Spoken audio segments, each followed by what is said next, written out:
ನಮಸ್ಕಾರ. ರಾಜಸ್ಥಾನ್ ಸೋತ ಬಳಿಕ ಆರ್ಸಿಬಿ ಹೊಡೆಯಿತು ಬಂಪರ್ ಲಾಟರಿ. ಬಿಡುಗಡೆ ಆಯಿತು ಹೊಸ ಪಾಯಿಂಟ್ಸ್ ಟೇಬಲ್. ಆರ್ಸಿಬಿಗಿರುವ ಸ್ಥಾನ ಯಾವುದು ಗೊತ್ತಾ? ಬನ್ನಿ ಇದರೆಲ್ಲದರ ಬಗ್ಗೆ ಈ ವಿಡಿಯೋದಲ್ಲಿ ಕಂಪ್ಲೀಟ್ ಆಗಿ ತಿಳಿಸ್ಕೊಡ್ತಾ ಹೋಗ್ತೀನಿ, ಆದ್ರಿಂದ ಕೊನೆವರೆಗೂ ನೋಡಿ. ಆದ್ರೆ ಅದಕ್ಕಿಂತ ಮುನ್ನ ನೀವು ಕೂಡ ಆರ್ಸಿಬಿಯ ಅಪ್ಪಟ ಅಭಿಮಾನಿಗಳಾಗಿದ್ರೆ ಈ ಕೂಡಲೇ ವಿಡಿಯೋಗೊಂದು ಲೈಕ್ ಮಾಡಿ ಮತ್ತು ನಮ್ಮ ಚಾನೆಲ್ಗೊಂದು ಸಬ್ಸ್ಕ್ರೈಬ್ ಮಾಡಿ. ಹೌದು, ನಿನ್ನೆ ಶನಿವಾರ ಅಂದ್ರೆ ಸೂಪರ್ ಸ್ಯಾಟರ್ಡೆ IPL 2026ರಲ್ಲಿ ಐತಿಹಾಸಿಕ ದಿನವಾಗಿತ್ತು. ನಿನ್ನೆ ನಡೆದ 2 ಮ್ಯಾಚ್ಗಳಲ್ಲಿಯೂ ಕೂಡ ದಾಖಲೆಯ ರನ್ ಚೇಸ್ ಕಂಡು ಬಂದಿತ್ತು. ನಿನ್ನೆಯ 2 ಪಂದ್ಯಗಳಲ್ಲಿಯೂ ರನ್ಸ್ಗಳ ಹಬ್ಬವೇ ಇತ್ತು ಅಂತ ಹೇಳ್ಬಹುದು ಸ್ನೇಹಿತರೆ. ದಿನದ ಮೊದಲ ಪಂದ್ಯದಲ್ಲಿ ಡೆಲ್ಲಿ ಹಾಗೂ ಪಂಜಾಬ್ 2 ತಂಡಗಳು ಫಿರೋಜ್ ಶಾ ಕೋಟ್ಲಾ ಸ್ಟೇಡಿಯಂನಲ್ಲಿ ಮುಖಾಮುಖಿಯಾಗಿದ್ದವು. ಅದಾದ ಬಳಿಕ ಸೆಕೆಂಡ್ ಮ್ಯಾಚ್ನಲ್ಲಿ ಹೈದರಾಬಾದ್ ಹಾಗೂ ರಾಜಸ್ಥಾನ್ ರಾಯಲ್ಸ್ ತಂಡಗಳು ಎದುರು ಬದಲಾದವು, ಅದು ಹೈದರಾಬಾದ್ನಲ್ಲಿ. ಮೊದಲ ಪಂದ್ಯದಲ್ಲಿ ಪಂಜಾಬ್ ಕಿಂಗ್ಸ್ ತಂಡ 265 ರನ್ಗಳ ಬಿಗ್ ಟಾರ್ಗೆಟ್ ಅನ್ನ ಚೇಸ್ ಮಾಡುವ ಮೂಲಕ ಈ ಪಂದ್ಯದಲ್ಲಿ 6 ವಿಕೆಟ್ಗಳ ಭರ್ಜರಿ ಗೆಲುವು ದಾಖಲಿಸಿತ್ತು. ಇದರೊಂದಿಗೆ ಪಂಜಾಬ್ ಸದ್ಯ ಟೂರ್ನಿಯಲ್ಲಿ ತನ್ನ ಅಜೇಯ ಓಟವನ್ನ ಮುಂದುವರಿಸಿದೆ ಸ್ನೇಹಿತರೆ.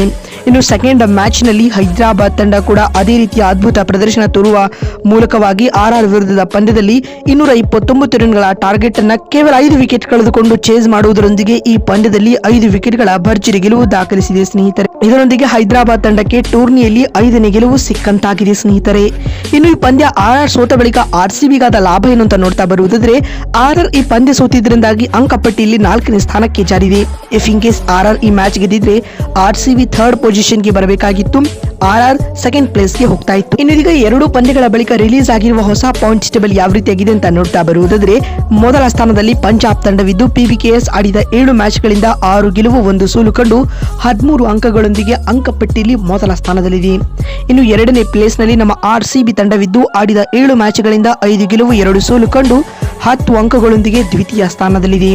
ಇನ್ನು 3ನೇ ಹಾಗೂ 4ನೇ ಸ್ಥಾನದಲ್ಲಿ ಕ್ರಮವಾಗಿ ಹೈದರಾಬಾದ್ ಹಾಗೂ ರಾಜಸ್ಥಾನ್ ತಂಡಗಳಿದ್ದು ಈ 2 ತಂಡಗಳು ಆಡಿದ 8 ಮ್ಯಾಚ್ಗಳಿಂದ 5 ಗೆಲುವು 3 ಸೋಲು ಕಂಡು ತಲಾ 10 ಅಂಕಗಳೊಂದಿಗೆ ಹೈದರಾಬಾದ್ 3ನೇ ಹಾಗೂ ರಾಜಸ್ಥಾನ್ 4ನೇ ಸ್ಥಾನದಲ್ಲಿದೆ.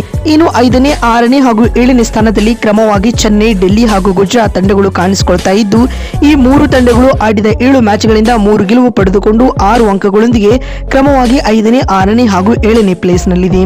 ಇನ್ನು 8ನೇ ಹಾಗೂ 9ನೇ ಸ್ಥಾನದಲ್ಲಿ ಮುಂಬೈ ಹಾಗೂ ಲಕ್ನೋ ತಂಡಗಳು ಕಾಣಿಸಿಕೊಳ್ತಾ ಇದ್ದು ಈ 2 ತಂಡಗಳು ಆಡಿದ 7 ಮ್ಯಾಚ್ಗಳಿಂದ 2 ಗೆಲುವು 5 ಸೋಲು ಕಂಡು 4 ಅಂಕಗಳೊಂದಿಗೆ ಕ್ರಮವಾಗಿ ಮುಂಬೈ 8ನೇ ಹಾಗೂ ಲಕ್ನೋ 9ನೇ ಪ್ಲೇಸ್ ನಲ್ಲಿದೆ.